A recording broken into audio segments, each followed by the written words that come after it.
Red Dead Redemption 2 tells the tragic story of the fall of the Linde Gang. Over the course of 6 chapters, we see the gang go from a strong family unit fallen on hard times to a disunified and demoralised group of people simply trying to survive, and in many cases, failing. And whilst we play as the gang's main enforcer, Arthur Morgan, this chaos is focused on a different character entirely. And that character is the leader of the gang, Dutch van der Linde. Over the course of the game, it appears as if we see a charismatic, caring leader turn from this messiah among thieves into a paranoid, erratic outlaw. In today's video, we are going to be exploring the mental decline of this man and asking the question, was he broken from the start? And was everybody in the gang living a lie built on fractured ideals? This no doubt promises to be a complex topic, but I'm committed to navigating this to the best of my ability. As limited as that may be, I know, but with the parameters set, please enjoy the mental decline of Dutch van der Linde.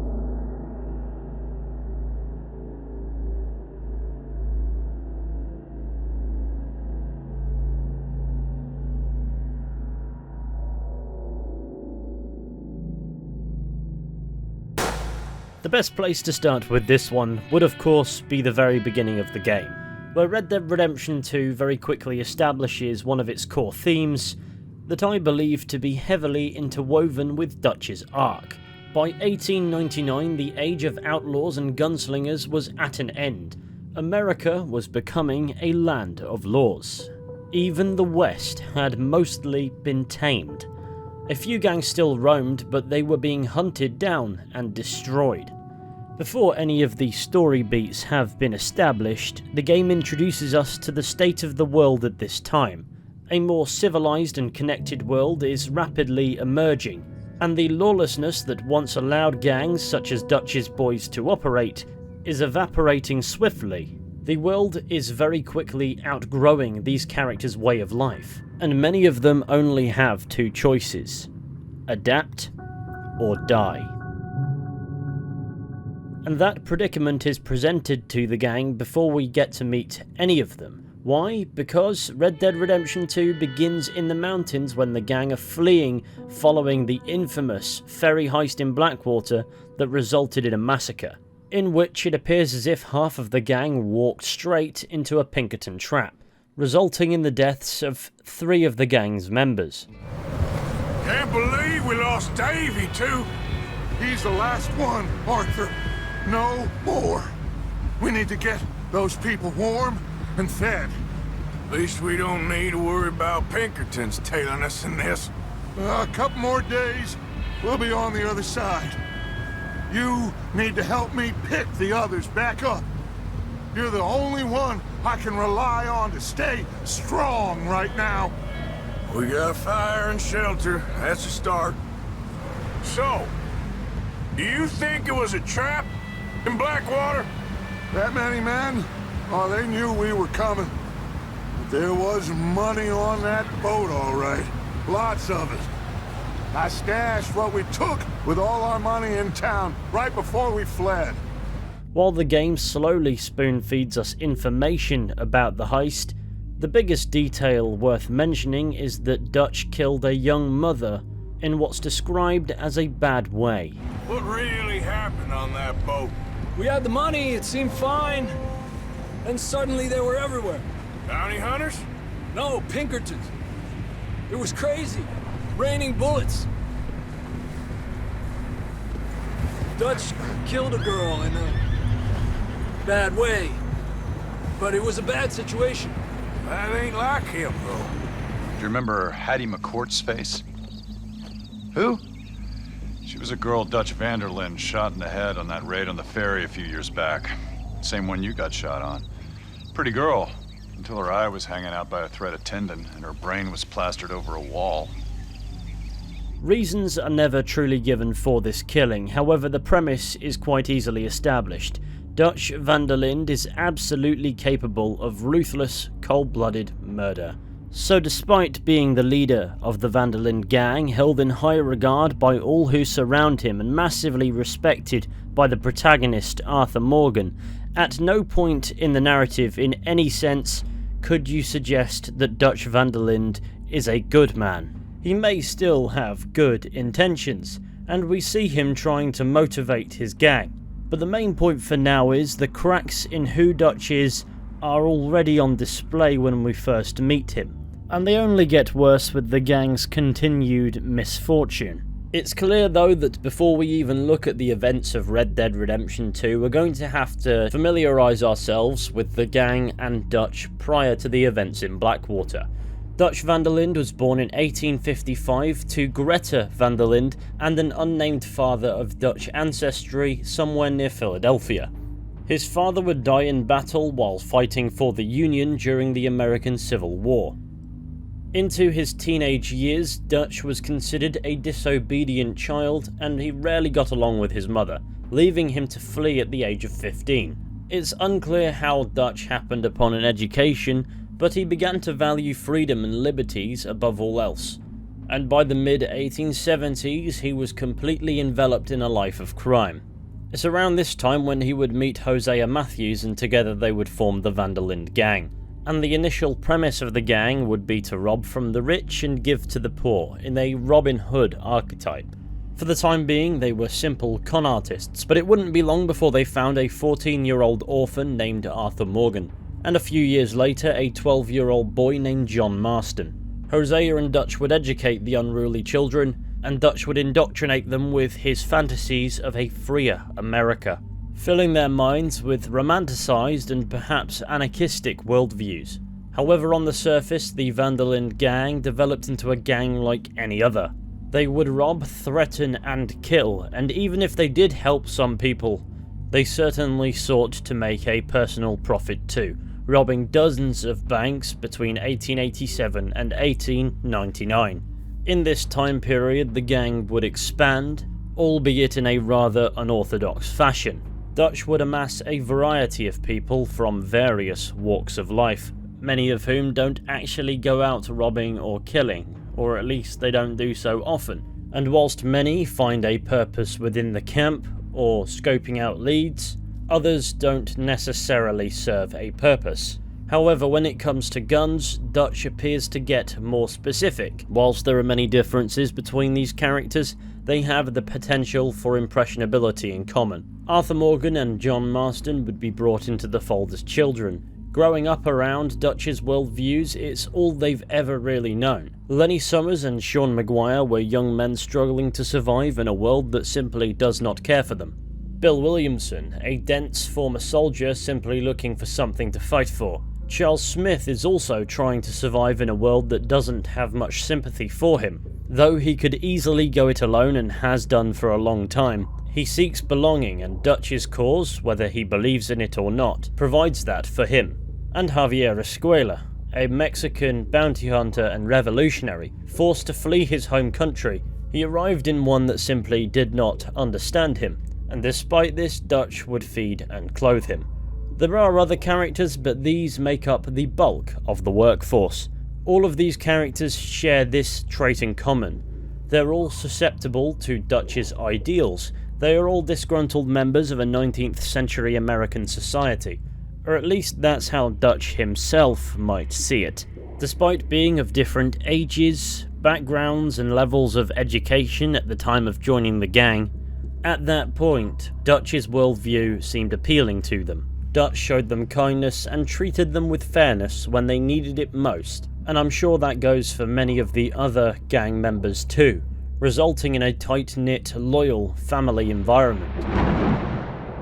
Blackwater is arguably where things begin to go south with the gang, and the big question is why? Well, not long prior to this unseen chapter, the gang happened upon a character named Micah Bell, a career outlaw who supposedly saved Dutch's life and was brought into the gang as a result. Throughout the game, we see that Micah stands apart from other members of the gang. He seems to only hold respect for Dutch and nobody else. And the only person who even likes Micah is Dutch. He has no moral code and demonstrates himself to be self-centered and vicious. Though despite this, Dutch considers him to be a fine man, even though that is very far from the truth. During the Blackwater chapter, Arthur and Hosea have a lead on a con that may possibly pay off. However, in-game information leads us to believe that Micah is the one working Dutch up about the ferry job, the one that goes wrong and results in a massacre, forcing the gang to flee up into the mountains where we meet them at the very beginning of Chapter 1, resulting in every event that follows. Now we've had, well, a bad couple of days. I loved Davy, Jenny, Sean, Mac. They may be okay. We don't know. But we lost some folks. Now, if I could throw myself in the ground in their stead, I'd do it gladly. But we're gonna ride out and we're gonna find some food. Everybody, we're safe now. There ain't nobody following us through a storm like this one. And by the time they get here, well, we're gonna be long gone. We've been through worse than this before. Mr. Pearson, Miss Grimshaw, I need you to turn this place into a camp. We may be here for a few days. Now, all of you, get yourselves warm. Stay strong. Stay with me. We ain't done yet. At this point in the story, for the most part, when asked about what really happened in Blackwater, his responses are deflective. What really went down back there on that boat? We missed you. That's what happened. Come on. Whilst at this point in the isolated story of Red Dead Redemption 2, we are unaware that Dutch killed the girl, at least from the player's perspective, but it's clear there's something regarding the broad topic of the Blackwater ferry heist that Dutch simply does not want to talk about. When asked more specific questions like what about the money or whether or not he thought it was a trap, he has an answer. So, what really happened in Blackwater? Dutch doesn't really know, and instead of saying that, he simply states that Arthur wasn't there. This is quite a common theme for Dutch. When presented with questions he simply doesn't have an answer to, he often treats the very thought of the question as hostile, and whilst this example doesn't demonstrate that in the most obvious capacity, it's quite clear it's a question he does not want to think about, much less try to provide an answer for, because doing so would undermine his beliefs that he and his gang are on the right side of history. Another example of this occurs following the Linde Gang's discovery that their rivals, the O'Driscolls, are nearby. And the last thing we need is to get bushwhacked by Colm O'Driscoll. Let's go. I know you hate him, Dutch. He's here for us. I doubt that. Nope, you're just doubting me. I would never doubt you, Dutch. You always said revenge is a luxury we can't afford. This is the right call, Arthur. Take this. And this is about more than revenge for business long ago. They were talking about trains and detonators here. Colm always had good information. Come on. And you think now is the right time to hit a train? Now you might fancy living on deer piss and rabbit shit. I'm getting too old for that life. Dutch seems to think the O'Driscolls are there for him, to which Arthur points out just how unlikely that is. Instead of acknowledging Arthur's reasonable thought process, instead he just accuses Arthur of doubting him. Arthur points out that Dutch has reasons for taking revenge against Colm O'Driscoll, but Dutch points out at this point that it's not about that. He always had good information, and his gang are fixing to rob a train. So the idea is the Linde Gang are going to rob the score from the O'Driscolls, even though at this point in the story they are actively being hunted by the law due to the events in Blackwater, and extra heat is the last thing that these characters need. However, despite not needing to be here in the first place, Dutch decides against killing his nemesis at this point in time. They leaving? Seem to be. Should we go get them? No. Colm can wait. Best to get some of them out of there. And much less fun to rob him and his score if he never finds out about it. All right, let's go pay our old friends a visit. There's certainly rational thought, or the very appearance of rational thought in Dutch's mind at this point in the story. You could argue logic in robbing the train too. Though they're being hunted for a robbery in Blackwater, the gang is going through a tough spot, and they need money. So while Dutch is certainly not without his issues from the very beginning, he's at the very least a functional and charismatic leader, and you can certainly see why these people follow him. With the train robbery successfully completed, Dutch claims the worst is behind the gang, and then they decide to head for Horseshoe Overlook in New Hanover as an ideal spot to hide out. And how low do you think Dutch is really going to lie? During the ride down the mountain, Hosea Matthews gives us a warning about Dutch. Arthur and Hosea talk about Dutch losing his head in Blackwater and how that's unusual for him. And as well, though the best course of action for the Van der Linde gang at this point would be to lie low and hide, putting as much ground between them and the authorities hunting them as possible, Dutch is simply incapable of avoiding notoriety. And upon arrival at Horseshoe Overlook, he isn't receptive of Hosea expressing his concerns either. We have survived. For now. Now, it is time to prosper. Arthur and I were about to prosper in Blackwater. We were onto something big. Then Micah got you all excited about that ferry, and here we are. We have all made mistakes over the years, Hosea. Every last one of us. But I kept us together. Kept us alive. Kept the nooses off our neck. I guess I'm just worried.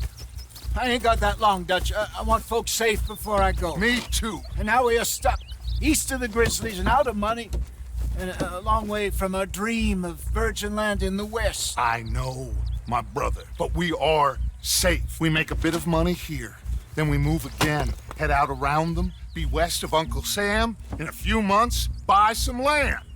I hope so. Would you just look around you? This world has its consolations. Dutch simply deflects by stating that everybody, including Hosea, have made mistakes. But the mistake that Hosea points out is trusting Micah, and that is an error that Dutch makes repeatedly, even when Micah's brash actions get him arrested in Strawberry. He's been arrested for murder. He was in Strawberry. It's okay, son. Breathe. They nearly lynched me.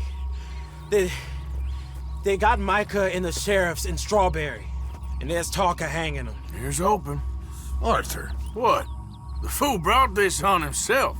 You know my feelings about him, Dutch. You think I can't see past his bluster to the heart inside? He is a fine man. No, I ain't saving that fool. I can't go. My face will be all over West Elizabeth. I am asking. He would do it for you. I don't think he would, but fine, all right. Arthur. Releasing Micah results in a total massacre in Strawberry, which I doubt aids the gang when it comes to avoiding detection. On top of that, Dutch's delusion with Micah is perhaps one of the biggest contributing factors to the decline of the Van der Linde gang. However, Micah's behaviours at times are blatantly obvious, and it's clear to seemingly everybody but Dutch that this man does not belong here.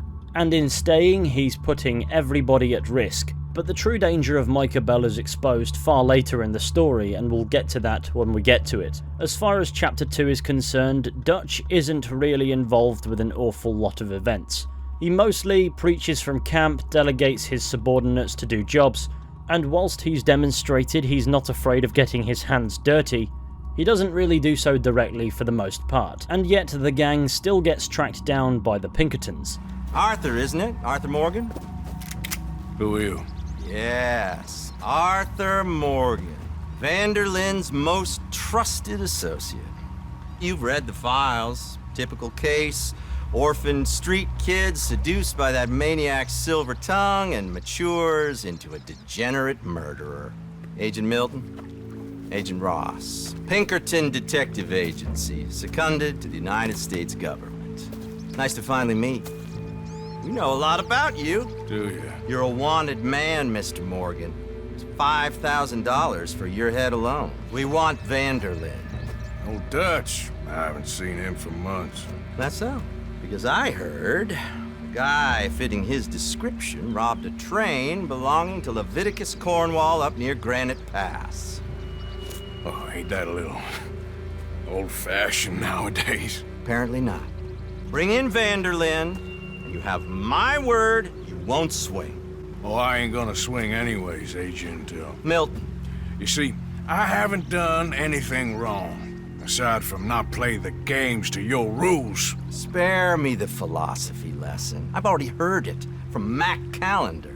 However, when Arthur brings news of this interaction with the Pinkertons to Dutch, he doesn't really do anything. We got a problem. What? I just met some guys out near the river. A fella named, Milton, and, I don't remember the other fella's name. Ross.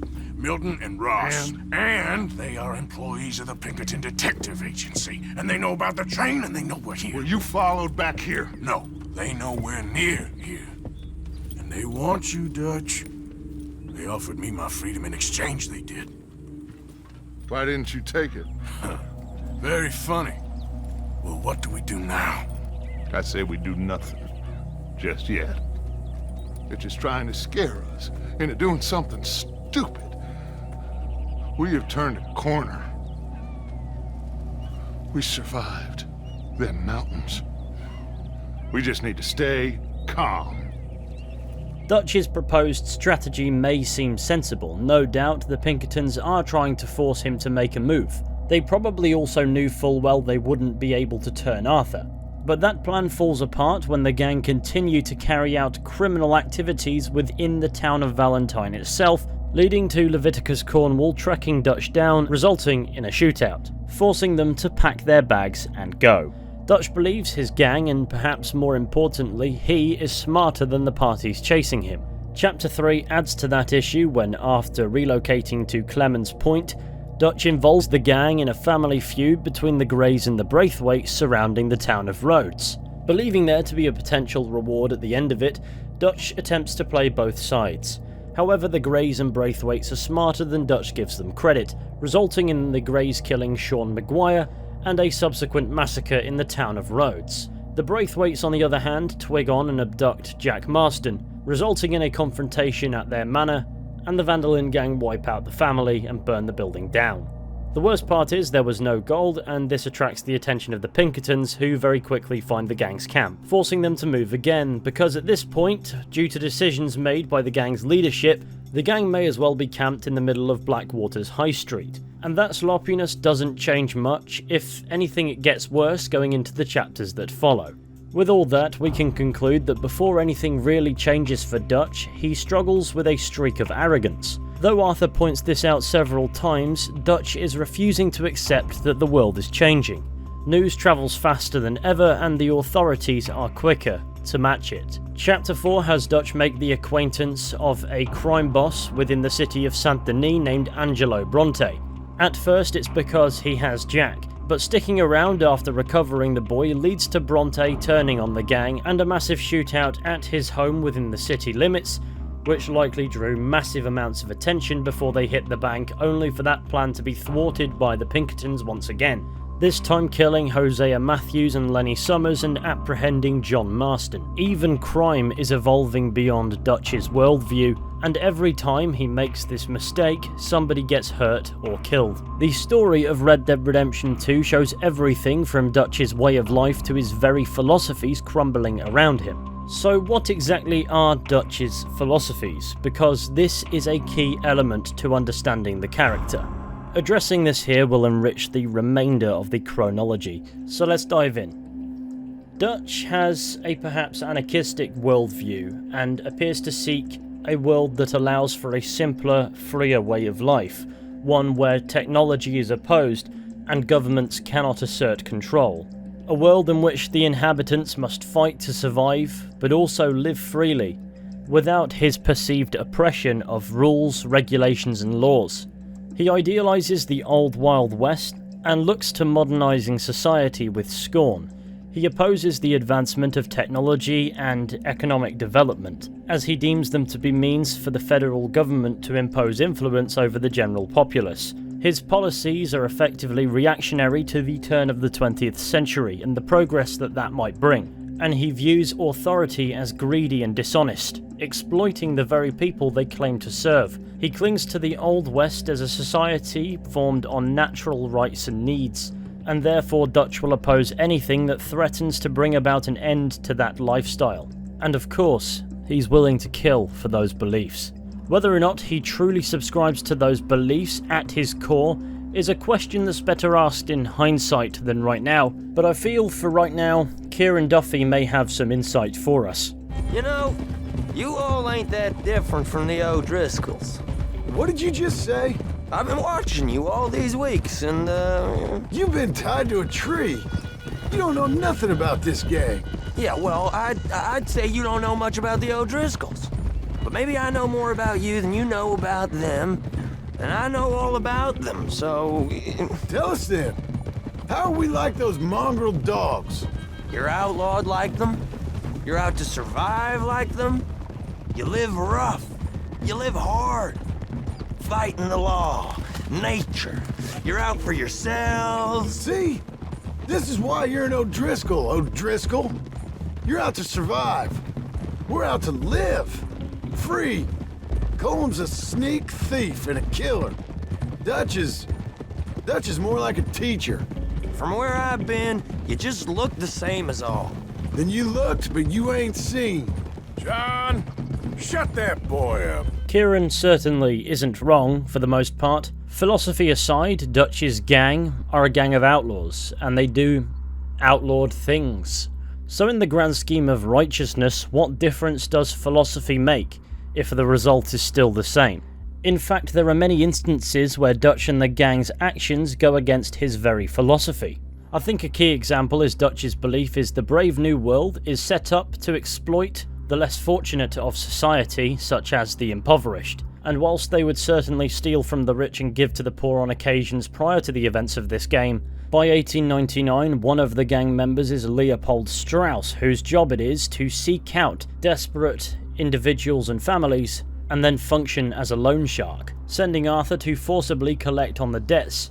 Arguably, it is blatant hypocrisy.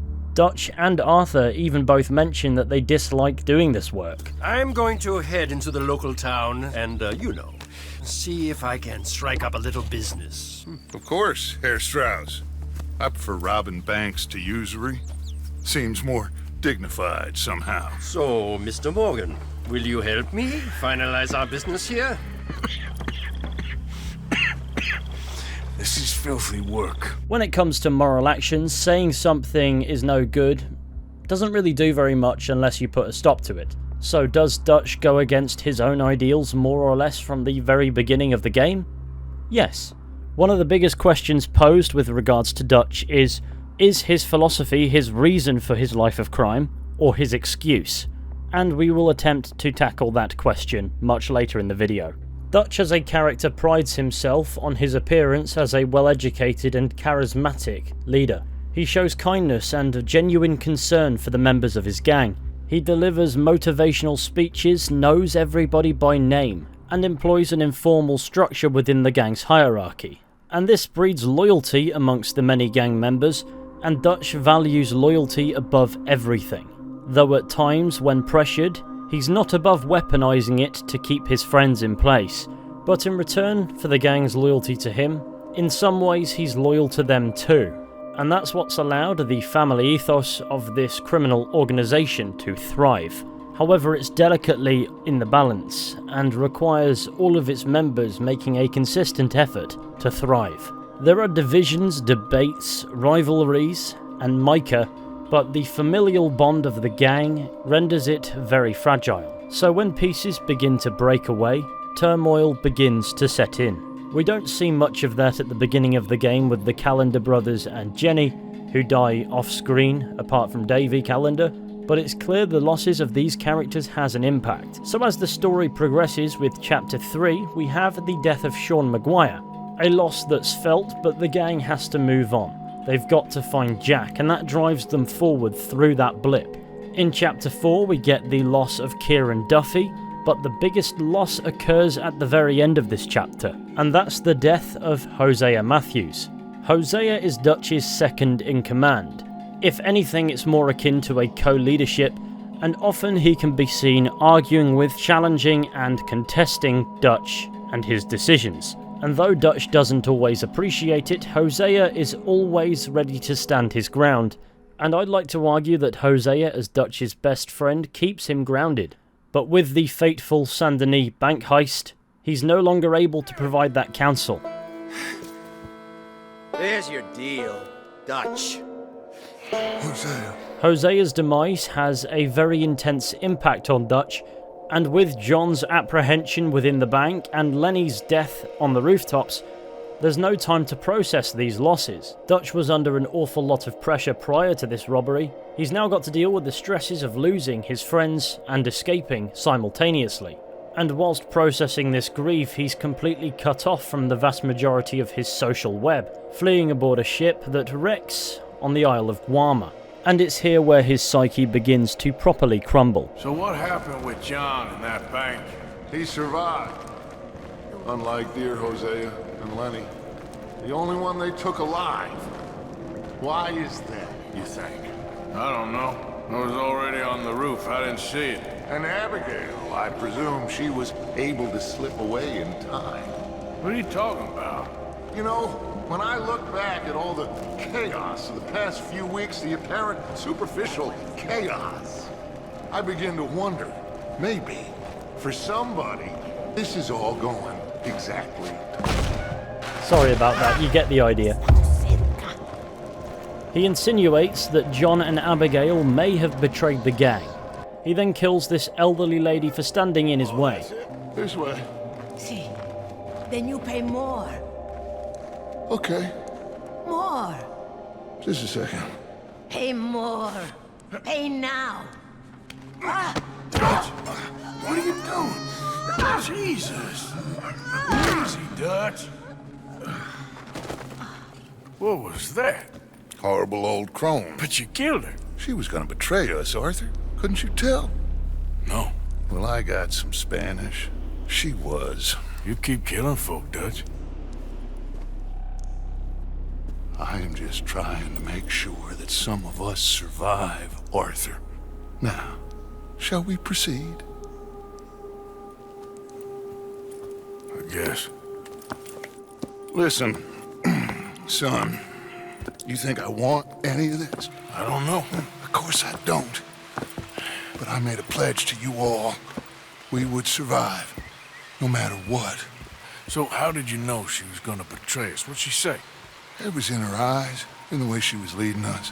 But you said you knew Spanish. I know human beings, Arthur.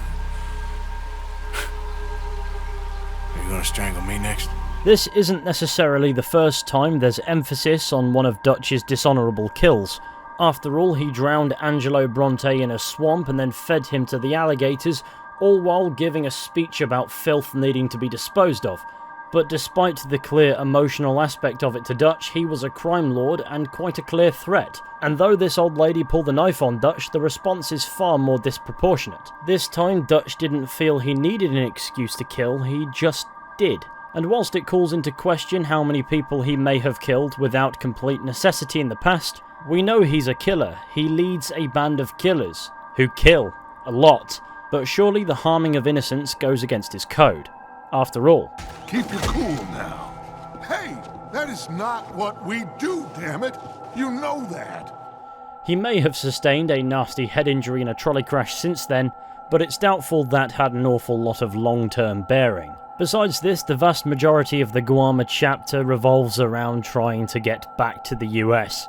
But it's upon their return where his mental decline is most on display.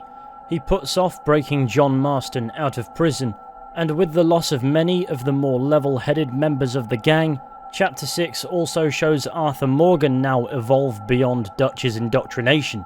In realising that, Dutch has to rely on those more loyal to him than the gang, and the man who never subscribed to his ideology in the beginning, Micah Bell. Micah manages to further plant the seed of doubt in Dutch's mind by suggesting there may be a rat in the gang. Unbeknownst to Dutch, it's Micah himself. Was you followed? No. Was you followed? I said no! Okay.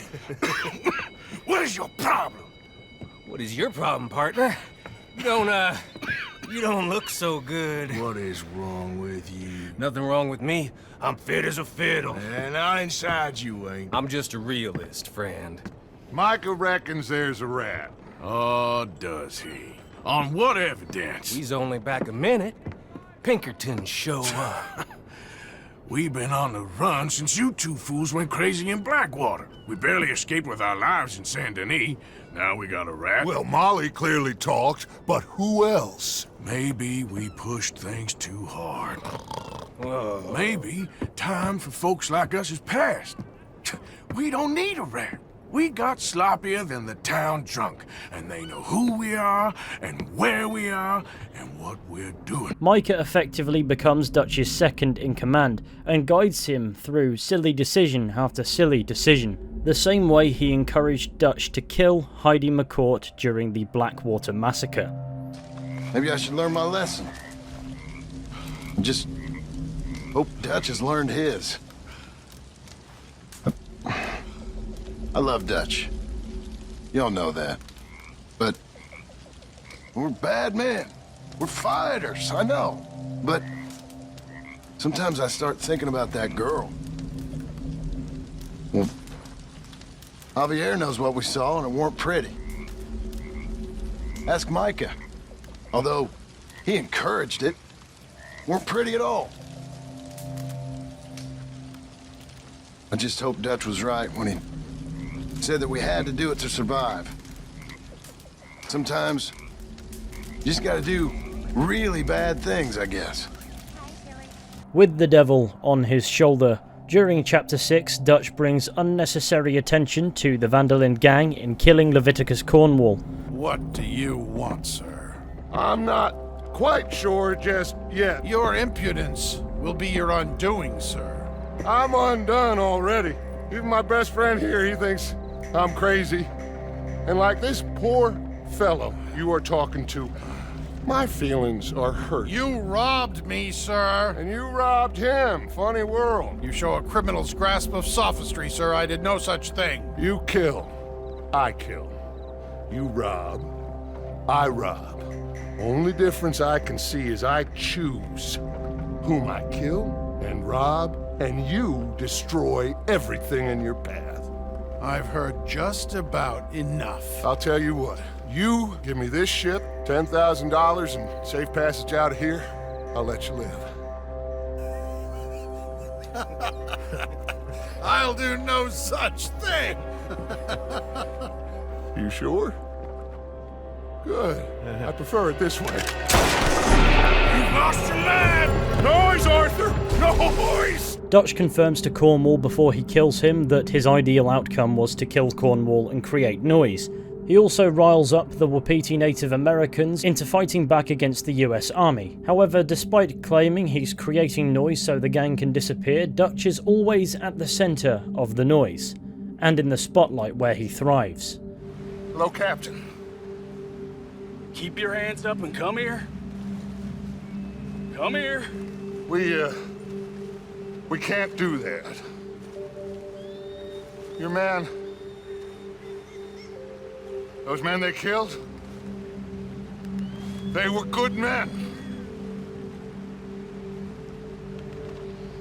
You're fighting nature, Captain. Get over here. Ask my friend here. My whole life, I tried to fight change. It's a waste. I see that now. It's a waste.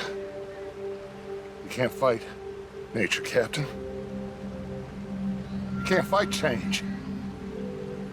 You can't fight gravity. He uses the plight of the Wapiti Native Americans to his advantage, knowingly sending them into a fight they cannot win for the sake of creating noise, taking advantage of them no differently to how he claims the modernizing world is. And whilst Micah's poisonous influence no doubt leads to a lot of the gang's problems in this chapter, the decisions to go along with it fall on Dutch's shoulders. And with Arthur and John in this chapter completely disillusioned with this man who raised them, Dutch is paranoid and accuses them often of betraying him. And all of this causes a massive divide within the gang, with many members simply taking off and leaving. And at that point it's the right decision, because Dutch is willing to lead them to their deaths. He's willing to leave them to die, like he does with Arthur Morgan during the Wapiti Native Americans' attack on the oil fields in the Heartlands.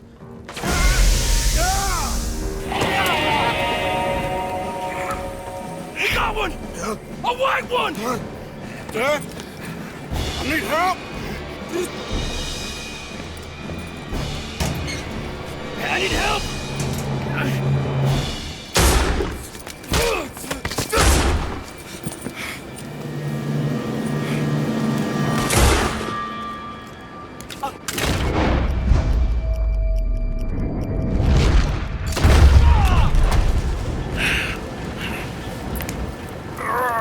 You silly fool!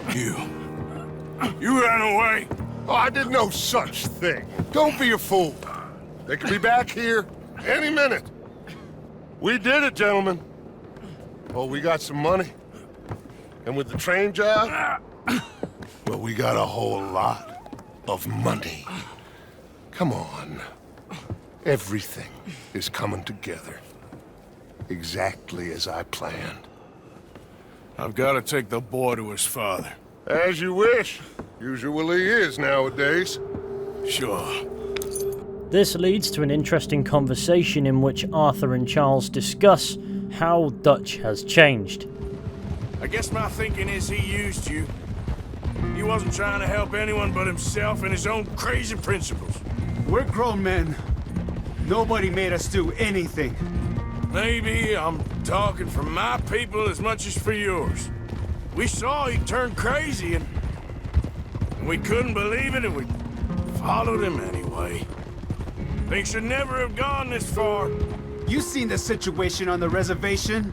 Better to die fighting than sick and weak. Maybe, but your people deserve better. You okay, Charles? Not really. All this death, and for what?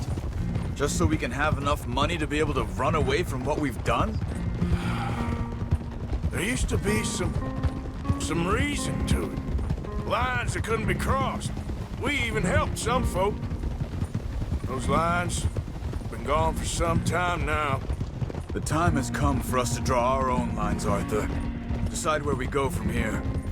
I swear, back there, Dutch just stood and watched. If it wasn't for Eagle Flies, I'd be... I know. I feel like he's descended into the kind of man he told us never to be. Maybe. He's just become more who he really is. I don't know anymore. I just feel like a fool. That money, those bonds, whatever it is, I don't want a cent. There's too much blood on it. On the one hand, Charles claims that Dutch is transforming into the kind of individual that Dutch would be opposed to. On the other, Arthur suggests that he's just revealing himself, and he was always as twisted as he is now. And those two viewpoints are at the heart of the debate regarding the decline in Dutch's mentality. Is the Dutch we see before us who he's always been, or is it somebody that he's become? And I believe that duality is presented deliberately for the player to decide. Bearing in mind Dutch's worldview has been openly criticised by members of the gang since the very beginning of the game, and the times where Dutch seems genuine in his beliefs, you could certainly take it either way. But there is a certain change in his character from the beginning of the game to the end. Speaking of endings, at the end of Red Dead Redemption 2's 6 chapters, we get a confrontation between Arthur Morgan, John Marston, and Dutch van der Linde and Micah Bell, with Arthur learning that Micah was the real rat, though initially Dutch sees John and Arthur as betraying him. Following the final confrontation between Arthur Morgan and Micah Bell, it's clear that Dutch no longer knows what to think. It is over. Now, Arthur. It's over. Oh, Dutch. He's a rat. You know it, and I know it. He's sick. He's dying. He's talking crazy. Up there on the ridge! I gave you all I had. I did.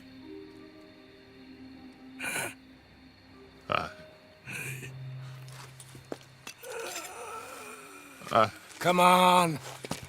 Dutch. Let's go, buddy. We made it. We won. Come on. John made it. He's the only one. The rest of us... No. But I tried. In the end, I did. Come on. Let's go. We can make it. Realising the mistakes he's made and what it's cost him, Dutch simply backs away. Come on, Dutch.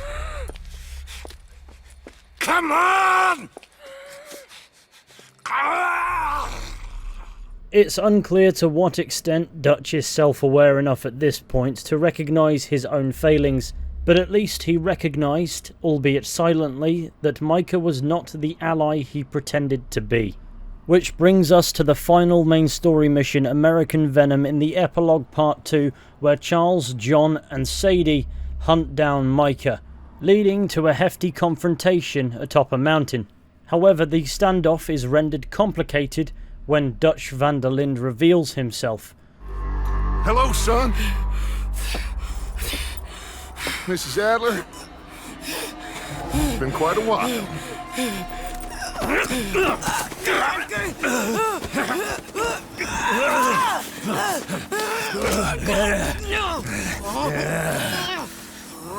Now, John. Now, what were you saying? What are you doing here, Dutch? Same as you, I suppose. Dutch and I are teaming up once more. We got money. We got dreams. Join us, John. Join us. Let her go. Now, I can't do that, John. Dutch. Dutch, come on now. You shot at me, son. You started.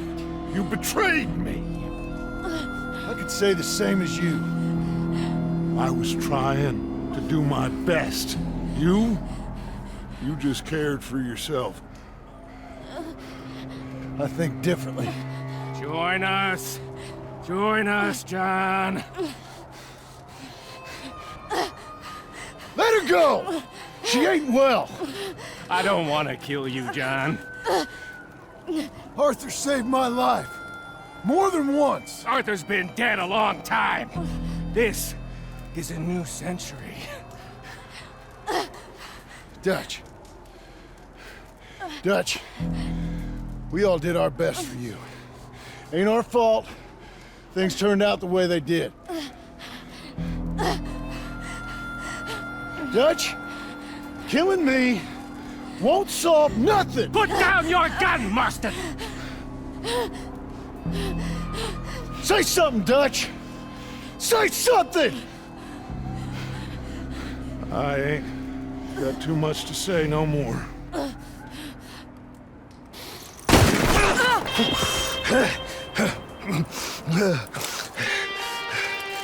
You shot me.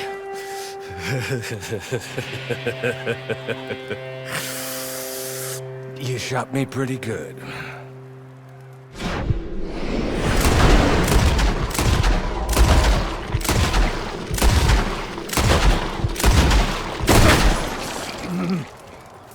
Dutch confirms to John that he was here to kill Micah, and then shoots him, leaving him open for John to shoot him about 60 times, and then he dies. Thank you.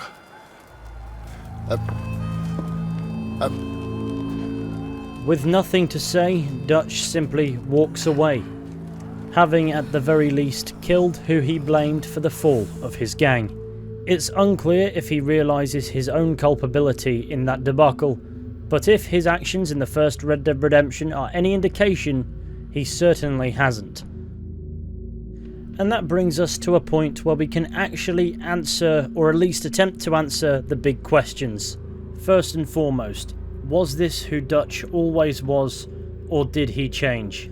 And the answer to that question is a bit of both. There's enough evidence to suggest that Dutch genuinely believes in the words that he says. At the same time, he was never necessarily a good man. He's been the leader of an outlaw gang for a very long time. And before we even meet him, he's already committed an evil act in killing Heidi McCourt, even with Micah encouraging it. If morality truly mattered to him, he would have found another way. Dutch values loyalty above all, but not necessarily loyalty to his gang, but rather to him as a person. And over the course of the events of Red Dead Redemption 2, circumstances grew increasingly dire, and those stresses broke him. As society around him advanced and his gang regressed, his worldview practically imploded, revealing the darkest, most selfish and twisted aspects of his character. And he even says so himself. He can't fight his own nature. That being said, in his own mind he's a good guy, as his anarchistic views allow for him to believe in his righteousness. His ego simply will not allow him to believe otherwise. And that's what makes him the most dangerous. No matter what you say or do, in Dutch's mind, he cannot be wrong. So following killing Micah for his offences, he simply continues with his criminal lifestyle, persistent with his beliefs, though fully willing subconsciously to break them because he just isn't capable of noticing. So the next question is, were the members of the Van der Linde gang living a lie? Well, from very early on it's established that many members of the gang are aware that Dutch is more of a do as I say and not as I do character. But many of those gang members die for a cause that Dutch may believe in, but perhaps only as a means to an end. And that brings us quickly to the final question.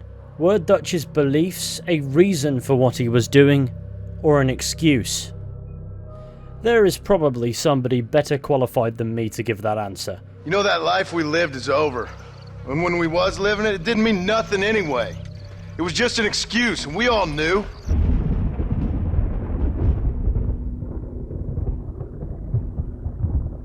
And that brings us nicely to the end of today's video, exploring the mental state of Dutch van der Linde. Now, this is an incredibly complex character, one of the best written in a video game that I've certainly seen. At least in my opinion. I won't pretend to even know anything about character writing, and the game provides significant amounts more depth than I could even possibly fathom. With that though, I hope this video has at the very least been somewhat useful. Thank you all for watching. I really hope that you've enjoyed. Be sure to go ahead, leave a like, subscribe, share the channel with your friends, all that wonderful stuff. That would be massively appreciated. Maybe check out our history channel Decades via the link in the description. And with any luck, I'll be seeing you all very soon with another video at some point. But until next time, please, take care and goodbye.